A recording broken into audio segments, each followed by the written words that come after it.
How are consumers shopping? Where are they shopping? And what do they want to buy? These are the most asked questions by those in the world of retail. And the ongoing challenge is not just finding answers to these questions for today, but keeping up with the ever evolving shopping habits of consumers. But maybe we can help with this never ending challenge. Welcome to Store Brand Spotlight. I'm Greg Sleeter, Executive Editor of Store Brands. Joining me today is Stephanie Epperson, Vice President of Consumer and Shopper Insights, Food and Beverage Consumption with Circana, and Michelle Bennett, Executive Vice President of Consumer and Shopper Insights at Circana. We'll be discussing Circana's recently released report, A Day in the Life of the Complete Consumer, which digs into where, how, and why Americans are spending their money across retail and food service. Stephanie and Michelle, welcome to the podcast. Hi, happy to be here. Thanks, Greg. So the never-ending research paper that we seem to do all the time on what consumers are doing, it's always a fascinating topic. And the answers to the three questions I've kind of posed earlier are always fascinating. So hopefully we'll answer some questions and give the retailers and the suppliers out there some insight into exactly or as close to exact of what the consumers are doing out there. Michelle, to start with you, the new report from Circana really offers a fascinating look into the modern consumer. As you kind of went through the results, was there a most surprising takeaway for you?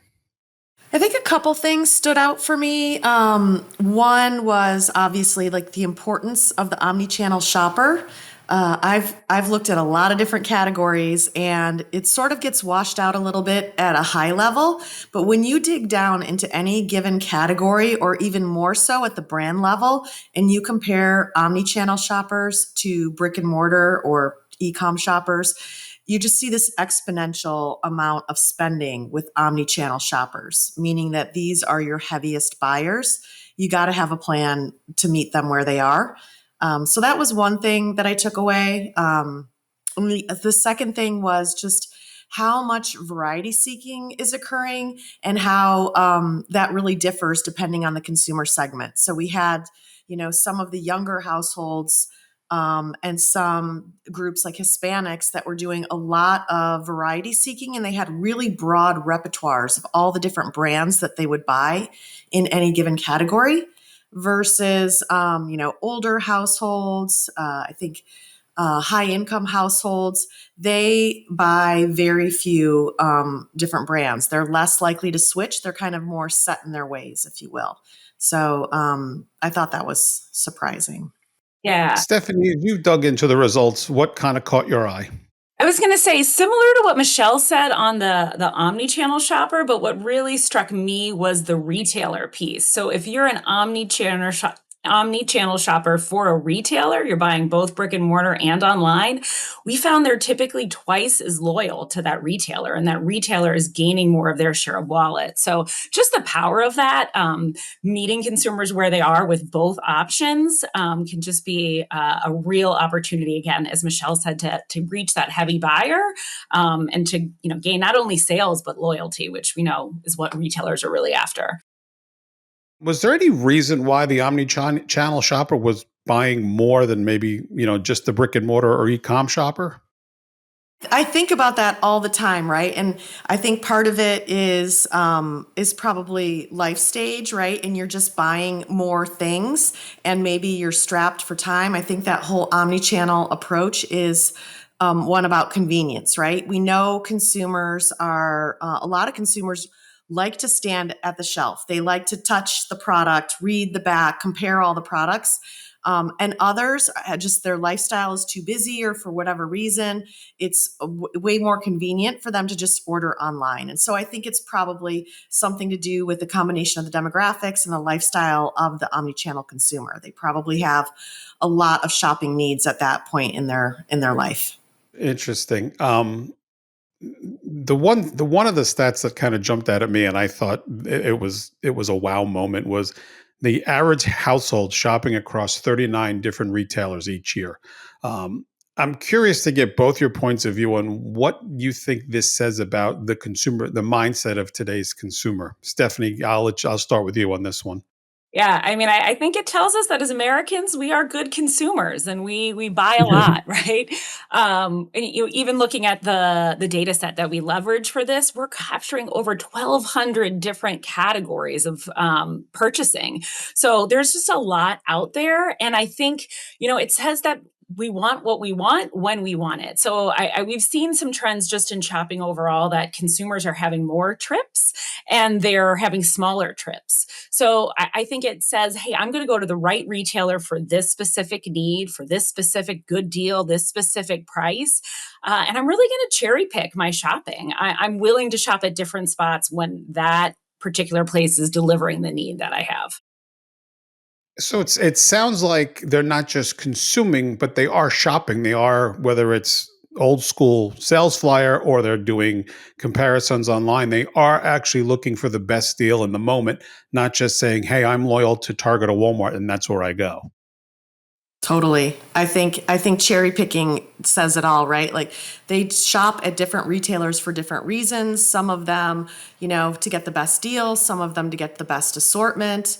And some are an experience in and of itself, right? You think about Costco or Trader Joe's, like those are shopping experiences. So consumers, to get everything they need and to have all these different experiences, they're just hitting up a lot of different retailers. Michelle, the report noted some differences among income levels: low income leaning towards value in dollar stores, high income fueling growth at club and e commerce. I don't think that was terribly surprising. But my question is, what are the broader implications when you see this sort of divergence among income levels?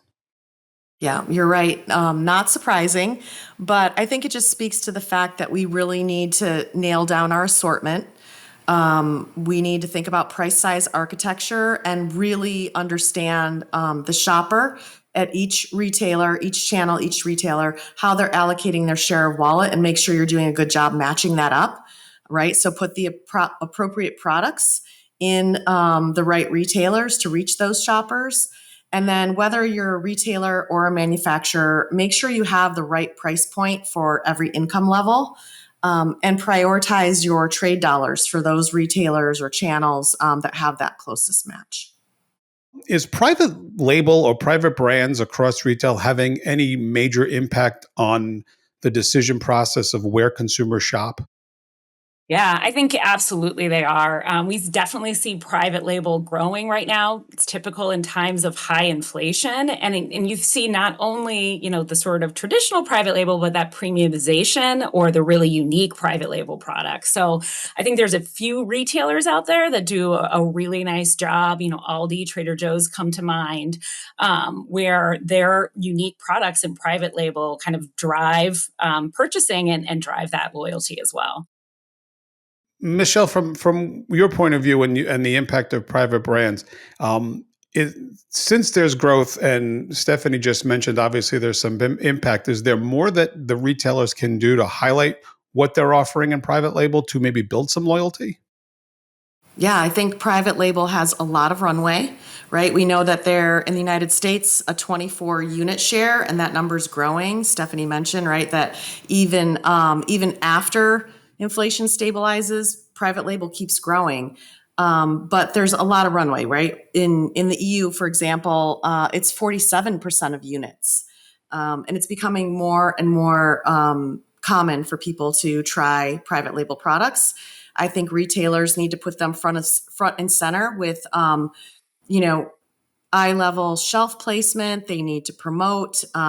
We even do some research where, there's a certain set of consumers that are very loyal to private label. And if the retailer advertises their private label portfolio, you can drive traffic to the store.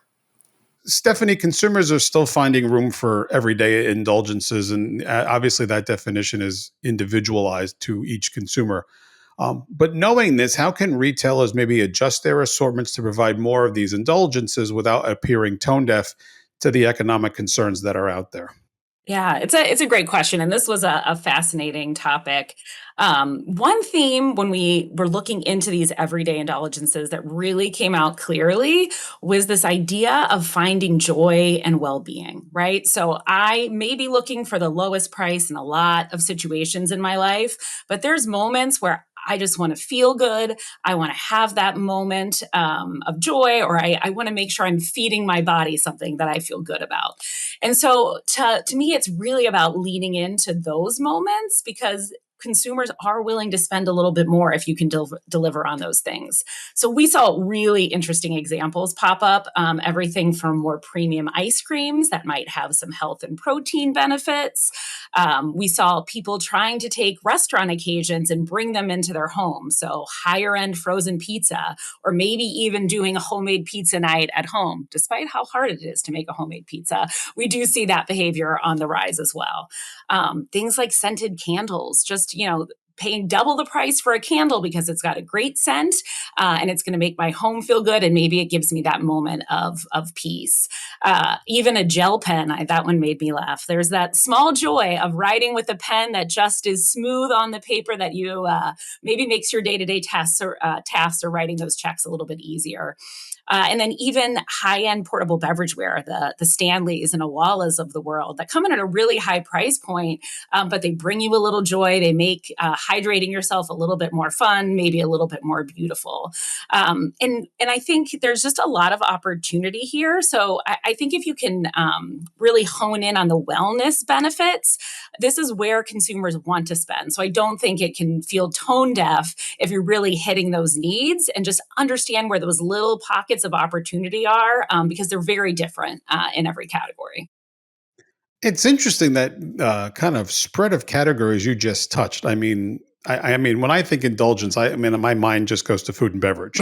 So, maybe it's you mentioned ice cream, maybe it's a cake or something like that. Um, Pens are an interesting one. That was not one I would have ever guessed. So, I guess it shows that retailers have to be thinking broadly and outside the box, or as much as I hate that term, because there's many ways consumers are going to look to make themselves feel better by buying a given product. So that's real fascinating, that spread of category. Yeah, and I There's think nothing like a fresh notebook and a set of gel pens.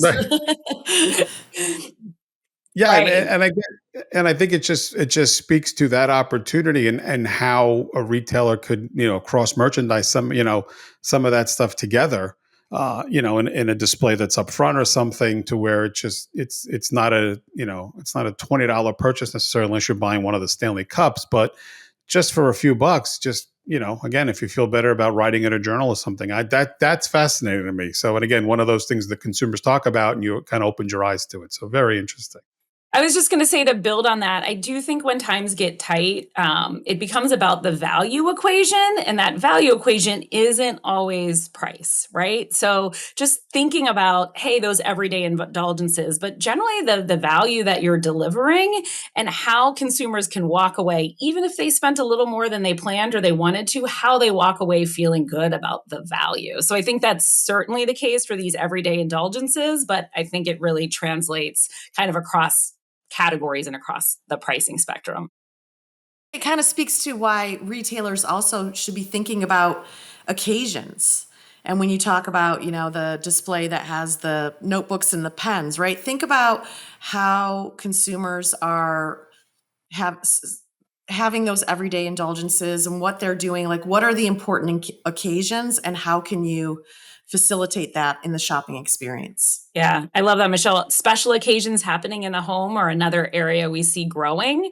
And so we do see consumers willing to spend more if they're entertaining or having that special occasion. So just understanding that, again, that consumer mindset and that occasion you're delivering on. I agree, lots of value there. So, as consumers often do, they seem to be telling you one thing in one question and then another thing in another question. Um, as we talked about that broad spectrum of indulgences, consumers also said they're shopping more often, but across fewer categories. So, what's driving that behavioral shift? Consumers are being more selective, right? They're forced to make some trade-offs. We talked about trade-offs, And they're buying those must-have categories, but fewer indulgences, candy, alcohol, things that maybe they can do without.